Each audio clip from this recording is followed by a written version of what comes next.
بسم اللہ الرحمن الرحیم۔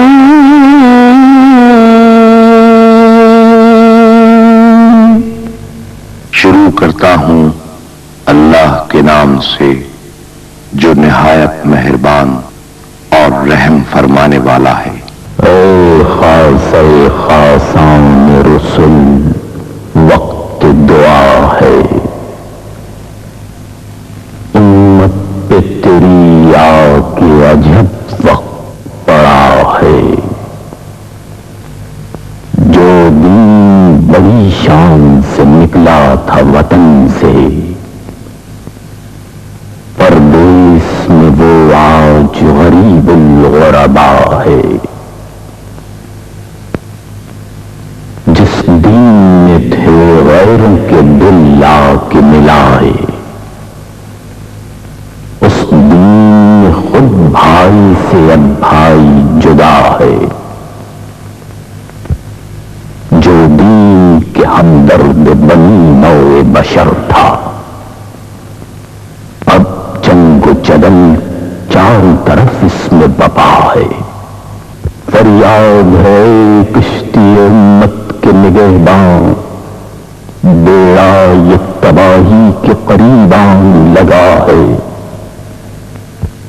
تدبیر سنبھلنے کی نہیں کوئی ہماری، ہاں دعا تیری کہ مقبول خدا ہے۔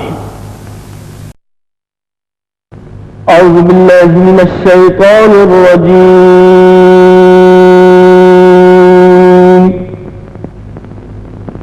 بسم اللہ الرحمن الرحیم۔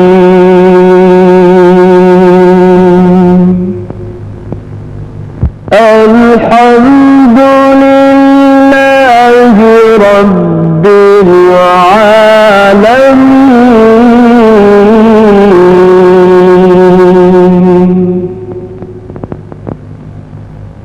الرحمن الرحیم، مالک یوم الدین،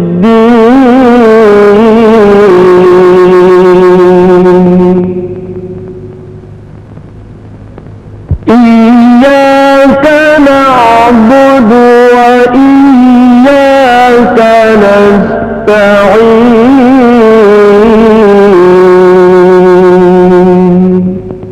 اهدنا الصراط المستقيم،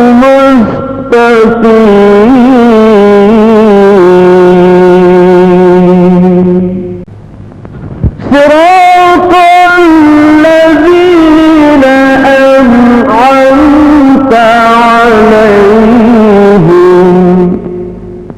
غير المغضوب عليهم ولا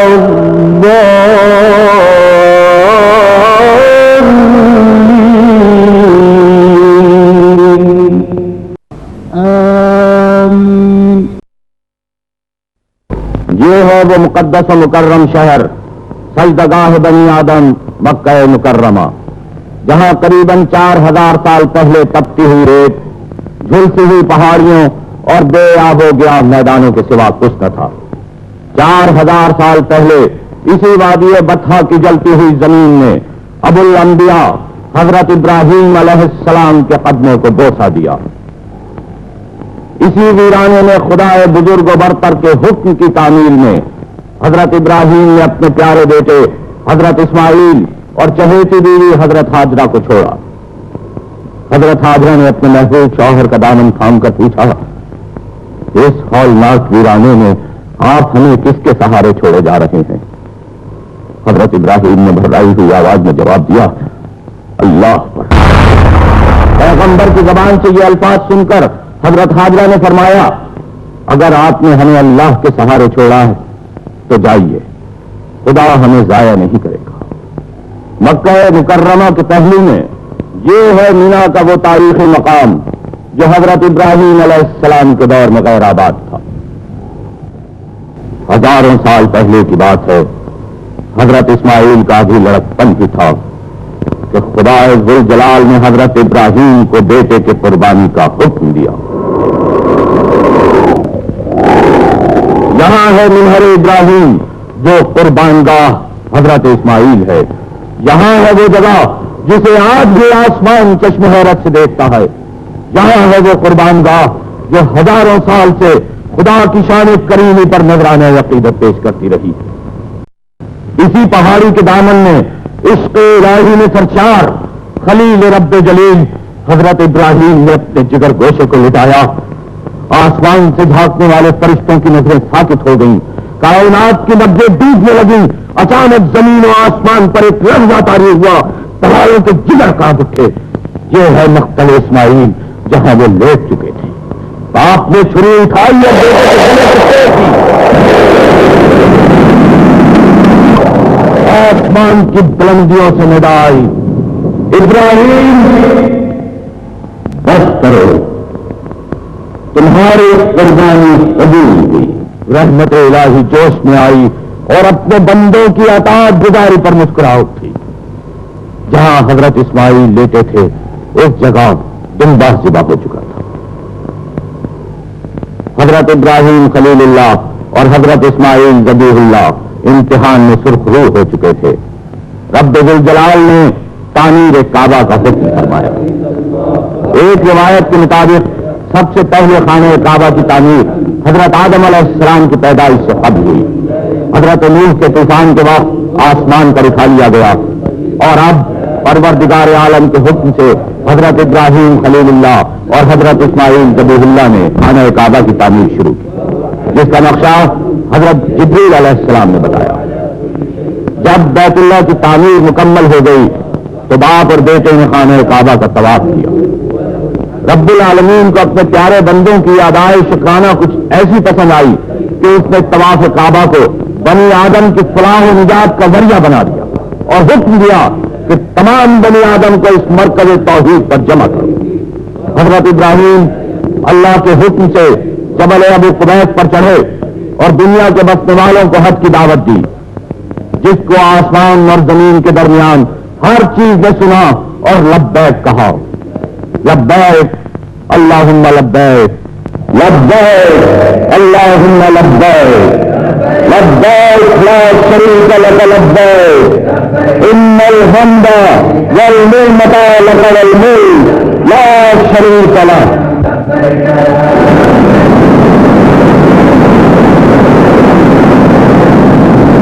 طوفان اٹھتے رہے, آندیاں چلتی رہیں, موسم بدلتے رہے. اہل عرب نے دین ابراہیمی کو چھوڑ کر پتھر کے خداؤں کی غلامی کا طوق پہن لیا. نبوت اور رسالت کی شمع روشن ہوتی رہیں, آسمانی صحیفے اترتے رہے, آل ابراہیم کو نیکی کے سبق ملتے رہے.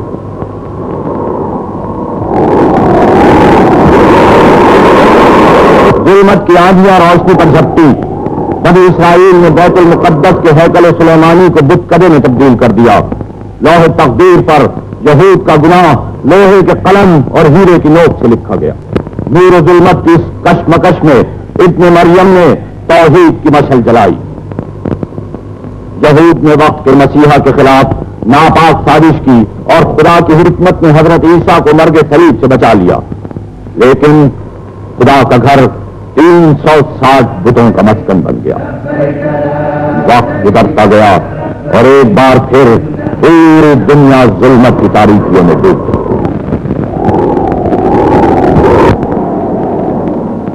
ظہور اکبر کا وقت آ چکا تھا. عرش الہی پر فرشتوں نے حمد و ثنا کے ترانے چھیڑ دیے. آسمان سے انوار کی بارش شروع ہو گئی. وہ ظہور انسانیت کبریٰ, وہ معلم کتاب و حکمت, یعنی وہ وجود اعظم جس کے لیے دشت حجاز میں ابراہیم خلیل اللہ نے اللہ کو پکارا, جس کے نور مبین کی تجلی فاران کی چوٹیوں پر موسیٰ کلیم اللہ نے دیکھی, جس کے عشق میں داؤد نے نغمہ سرائی کی, جس کے جمال الہی کی تقدیس میں سلیمان اپنے تخت جلال پر جھک گئے. غرض وہ آنے والا آ گیا اور خدا کی زمین آخری مرتبہ سنواری گئی تاکہ اس کی ابدی حکومت کا تخت بچھے اور اس کے فرمان آخری کا اعلان. بروز پیر 12 ربیع الاول جب صبح کی تجلی رات کی تاریکی کو شکست دے رہی تھی، ایک بار پھر جبل ابو قبیس کی چوٹی نور سے چمک اٹھی۔ رسالت کا آفتاب کفر کی تاریکیوں کو چیرتا ہوا عرب کے افق پر طلوع ہوا۔ یہ ہے مولد نبی، جہاں 1400 سال پہلے سردار مکہ حضرت عبد المطلب کا مکان تھا۔ اسی جگہ غریبوں کے والی، یتیموں کے مولا حضرت محمد صلی اللہ علیہ وآلہ وسلم کی ولادت ہوئی۔ اسی جگہ عالم کے نجات دہندہ پیدا ہوئے۔ اسی جگہ دنیا کے محسن اعظم کا ظہور ہوا۔ یہ ریگستان حجاز کی بادشاہت کا پہلا دن تھا۔ یہ عرب کی ترقی اور عروج کے بانی کی پیدائش تھی۔ یہ خدا کی ایک ہی اور عالمگیر بادشاہت کے عرش و جلال و جبروت کی آخری اور دائمی نمود تھی۔ ایک خدا کے پرستار سینکڑوں خداؤں کے ماننے والی زمین پر جلوہ گر ہو چکے تھے۔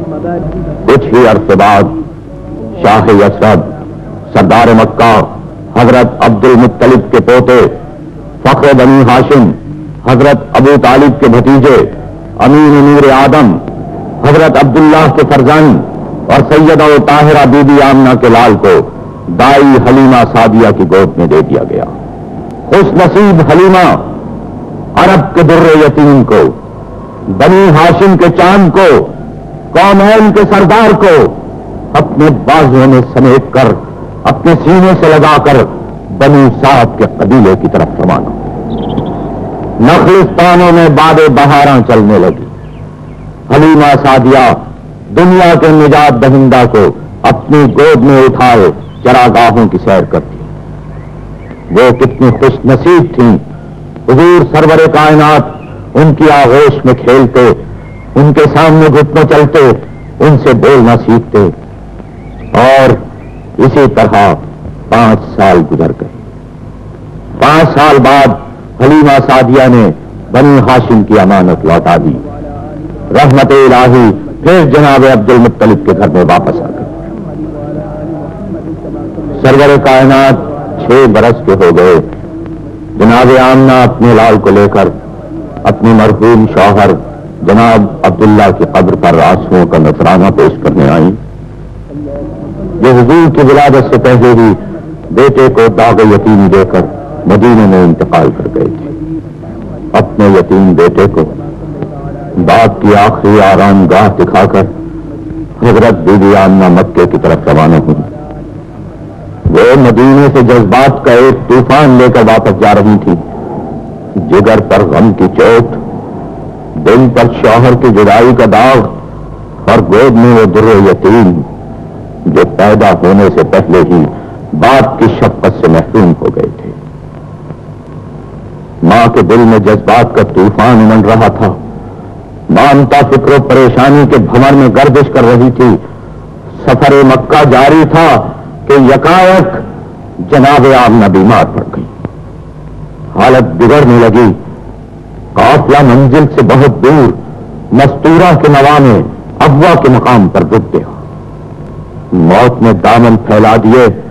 تقدیر کی کمان سے قضا کا تیر چلا اور جناب آمنہ اپنے در یتیم کو چھوڑ کر ہمیشہ ہمیشہ کے لیے رخصت ہو گئی۔ یہ ہے وادی ابوا میں سیدہ حضرت آمنہ بنت وہب کا مزار، جس کی مٹی کو عرب کی ہوائیں چوم چوم کر گزرتی ہیں۔ یہ ہے اس مقدس ماں کی قبر جس کی کوکھ سے دنیا کے نجات دہندہ پیدا ہوئے۔ انہی پتھروں کے ٹکڑوں پر سرور کائنات رحمت للعالمین سید القومین حضرت محمد مصطفیٰ صلی اللہ علیہ وآلہ وسلم نے 6 برس اور 3 ماہ کی عمر میں آنسوؤں کے چراغ چلائے تھے۔ اسی پہاڑ پر آمنہ کے لاڈلے آنکھوں میں آنسو لیے، دل میں غم کا طوفان چھپائے، تنہا، اداس اور خاموش کھڑے ماں کی قبر کو دیکھ رہے تھے۔ من نے آگے بڑھ کر گود میں اٹھا لیا، سینے سے لگایا اور بنی ہاشم کے اس مقدس امانت کو لے کر مکے کی طرف چل پڑے۔ ابھی ماں کا زخم تازہ ہی تھا کہ دادا عبد المطلب کے انتقال فرما گئے۔ دنیا تاریخ ہو گئی، ننے سے دل پر کوہ علم ٹوٹ پڑا۔ جناب ابو طالب نے اپنے بازوؤں کو پھیلا دیا اور 8 سال کے کمسن حضور نے اپنے چچا کی گود میں پناہ لی۔ دن گزرتے گئے، سرور دو عالم انسانیت کے پیکر بن کر منزل شباب میں داخل ہوئے اور اپنی دیانت اور امانت داری کے باعث امین کہلانے لگے۔ امانت، دیانت اور انسانیت کے اس حسن مجسم کو دیکھ کر حضرت خدیجہ نے پیغام نکاح بھیجا، جسے قبول کر لیا گیا۔ اس وقت حضرت محمد صلی اللہ علیہ وآلہ وسلم کی عمر 25 سال تھی۔ کوہ مروہ کے پہلو میں یہاں ہے حضرت خدیجۃ الکبریٰ کا وہ مکان جہاں جناب ابو طالب نے خطبہ نکاح پڑھا اور دنیا کی 2 مبارک ہستیوں کو رشتہ ارتباط میں منسلک کر دیا۔ جبل النور آج بھی اس کا گواہ ہے کہ دنیا کے رہبر کامل کا بیشتر وقت حقیقت کاملہ کی تلاش میں اسی جگہ گزرتا تھا۔ آپ جستجو حق میں اسی پہاڑ پر آتے، پہلوں ذکر الہی میں مشغول رہتے اور ظہور حق کی دعائیں مانگتے۔ دشت حجاز کا یہی مقدس پہاڑ ہدایت انسانی کے ظہور کی یادگار ہے۔ اسی پہاڑ کی چوٹی پر 40 سال کی عمر میں سید البشر سرور دو عالم حضرت محمد عربی صلی اللہ علیہ وآلہ وسلم کا سینہ مبارک چاک کر کے نور سے معمور کیا گیا۔ وقت آ گیا تھا کہ لات و حبل کی خدائی کا طلسم توڑ دیا جائے۔ وقت آ گیا تھا کہ دعائے خلیل طے کرے نبوت زیب تن کرے۔ وقت آ گیا تھا کہ اللہ کے جلال و جمال کی تجلیاں نازل ہوں۔ فرشتوں کو حکم ہوا غار حرا کو منور کر دیں کہ رب العالمین کا پاک کلام نازل ہونے والا ہے۔ خدا کی رحمتوں کی بارش شروع ہو گئی، ہدایت کے فرشتے زمین پر اترنے لگے، آسمان پر تجلیاں بکھرنے لگی۔ یہ ہے جبل النور کے سینے پر غار حرا جو سجدگاہ محمد عربی ہے۔ یکایک دشت حجاز کے سناٹے میں حضرت جبرائیل روح الامین کی آواز بلند ہوئی اور کائنات کی فضائیں کلام الہی سے گونجنے لگی۔ اقرأ باسم ربك الذي خلق خلق الإنسان من علق اقرأ وربك الأكرم الذي علم بالقلم علم الإنسان ما لم يعلم۔ پڑھیے اپنے رب پیدا کرنے والے کا نام لے کر، جس نے انسان کو جمے ہوئے خون سے پیدا کیا۔ ہاں پڑھیے کہ آپ کا پروردگار وہ صاحب کرم ہے جس نے قلم کے ذریعے انسان کو ایسا علم سکھایا جسے وہ پہلے جانتا نہ تھا۔ کلام الہی سن کر کائنات پر اللہ کی عظمت طاری ہو گئی۔ آج جہانوں کے مالک نے حضرت عبد المطلب کے یتیم اور یسیر پوتے کو جہانوں کی بادشاہت عطا فرما دی۔ اپنے محبوب کو بنی نوع آدم کا سردار و محافظ بنا دیا۔ سرور کونین سید الثقلین اولاد آدم کے لیے اللہ کا کلام اور رحمت کا پیغام لے کر جبل النور سے نیچے اترے۔ مکے میں دعوت اسلام کا آغاز ہو گیا۔ سب سے پہلے حضرت خدیجۃ الکبریٰ، حضرت ابو بکر صدیق، حضرت علی بن ابی طالب اور حضرت زید بن حارث نے حضور کی تصدیق کی اور لا الہ الا اللہ محمد رسول اللہ کا کلمہ پڑھ کر اسلام میں داخل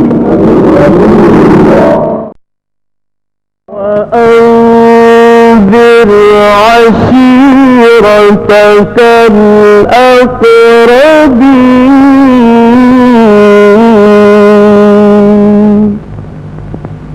الأقربين واخفض جناحك لمن اتبعك من المؤمنين.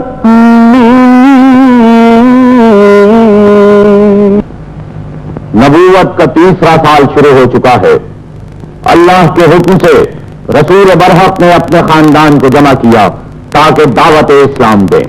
یہ ہے بنی ہاشم کے محلے میں سیدنا ابو طالب کا وہ مکان جہاں معلم الہی داعی ربانی حضور سرور کائنات محمد صلی اللہ علیہ وسلم نے اپنے عزیز و اقارب کو دعوت اسلام دی. مگر بنی ہاشم نے اپنے ہی چاند کا نور قبول کرنے سے انکار کر دیا. انکار کے الفاظ سن کر 11 سال کے کم سن شیر خدا حضرت علی مرتضیٰ کھڑے ہو گئے. آپ کی آواز شاب ابو طالب سے ٹکرا گئی. میں عمر میں سب سے چھوٹا ہوں, میری آنکھیں دکھتی ہیں, میری ٹانگیں پتلی ہیں, اس کے باوجود میں آپ کا مددگار اور یاور بنوں گا. پورے خاندان میں صرف ایک آواز حق بلند ہوئی اور مکے کی فضاؤں میں پھیلی.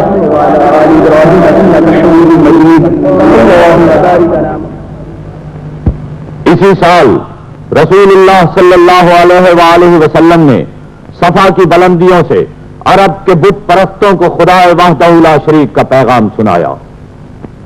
اعلان حق باطل کے انجمن پر بجلی بن کر گرا. حبل کے دیوانے اور لات و منات کے پجاری جوش جہالت میں دیوانے ہو گئے. وحشت اور بربریت کے مداحے بڑھ گئے. 3 سال تک توحید پرستوں پر ظلم کے پہاڑ ٹوٹتے رہے. آخر رسول برحق نے نیل گوں آسمان کی طرف دیکھا اور پروردگار سے دعا فرمائی, یا اللہ ابو جہل بن حشام یا عمر بن الخطاب سے اسلام کی تائید فرما. اور اللہ نے دعا قبول فرمائی.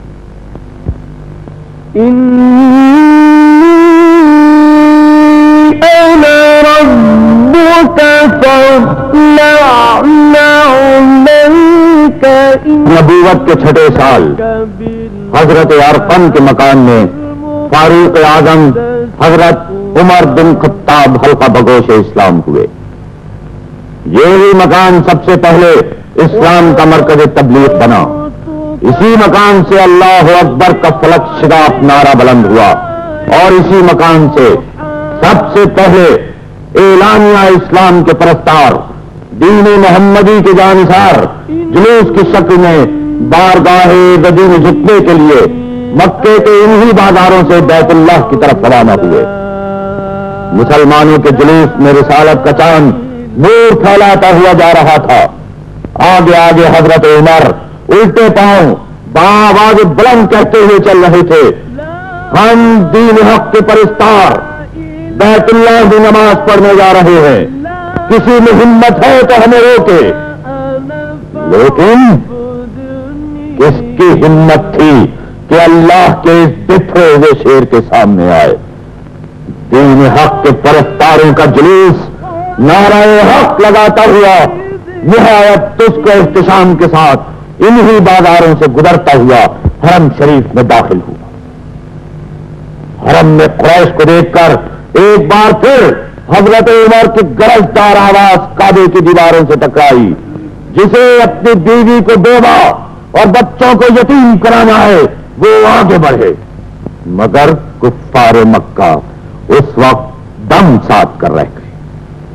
اور اس طرح آقا نامدار سرور دو عالم سید البشر حضرت محمد مصطفیٰ صلی اللہ علیہ وآلہ وسلم کی امامت میں حرم پاک کے اندر خانہ کعبہ کے سامنے مقام ابراہیم کے پاس پہلی مرتبہ نماز ادا کی گئی.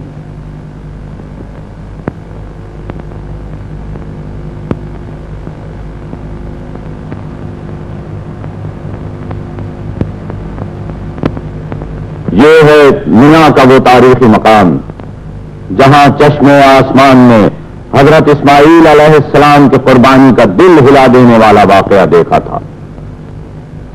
انہی وادیوں کے درمیان نبوت کے 7ویں سال سرور کائنات رحمت للعالمین سید الکونین حضرت محمد مصطفیٰ صلی اللہ علیہ وآلہ وسلم تشریف فرما تھے۔ کفار مکہ نے معجزہ طلب کیا۔ محبوب خدا نے آسمان کی طرف دیکھا، آپ کی انگشت شہادت چاند کی طرف اٹھی اور اسی لمحے چاند کا نقطۂ قرص دو حصوں میں تقسیم ہو گیا۔ مکے کے لوگوں نے دیکھا کہ چاند کا ایک ٹکڑا جبل ابو قبیس کی گھاٹیوں میں اترتا چلا گیا۔ چاند کے دو ٹکڑے ہو چکے تھے، مگر کفار مکہ کے دلوں پر لگی ہوئی کفر کی مہر اس وقت نہ ٹوٹ سکی۔ فاصبر كما صبر أولو العزم من الرسل ولا تستعجل لهم۔ اسی سال کفار مکہ نے حضرت ابو طالب سے مطالبہ کیا کہ رسول اللہ صلی اللہ علیہ وآلہ وسلم کو ان کے حوالے کر دیں یا ان کی حمایت سے دستبردار ہو جائے۔ حضرت ابو طالب نے اس مطالبے کو مسترد کر دیا۔ قریش کے سردار آگ بگولا ہو گئے اور ایک معاہدے کے ذریعے متفقہ طور پر بنی ہاشم اور مسلمانوں کا مقاطعہ کر دیا۔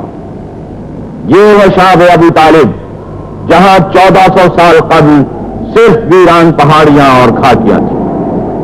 انہی گھاٹیوں میں رسول اللہ صلی اللہ علیہ وآلہ وسلم نے اپنے خاندان اور مسلمانوں کے ساتھ مسلسل 3 سال مصائب و آلام میں گزارے۔ 3 سال تک معصوم بچے دودھ کے لیے ترستے رہے، بوڑھے مردوں اور عورتوں کو پیٹ بھر روٹی نہ ملی، نوجوانوں سے تجارت اور ملازمت کے حقوق چھین لیے گئے۔ آخر 10ویں نبوی میں کفار مکہ کا وہ معاہدہ جو کعبے کے دروازے پر آویزاں تھا دیمک نے چاٹ لیا۔ قریش کے سرداروں نے معاہدہ کھول کر دیکھا تو اللہ اور محمد کا نام باقی تھا اور تمام معاہدہ دیمک چاٹ چکا۔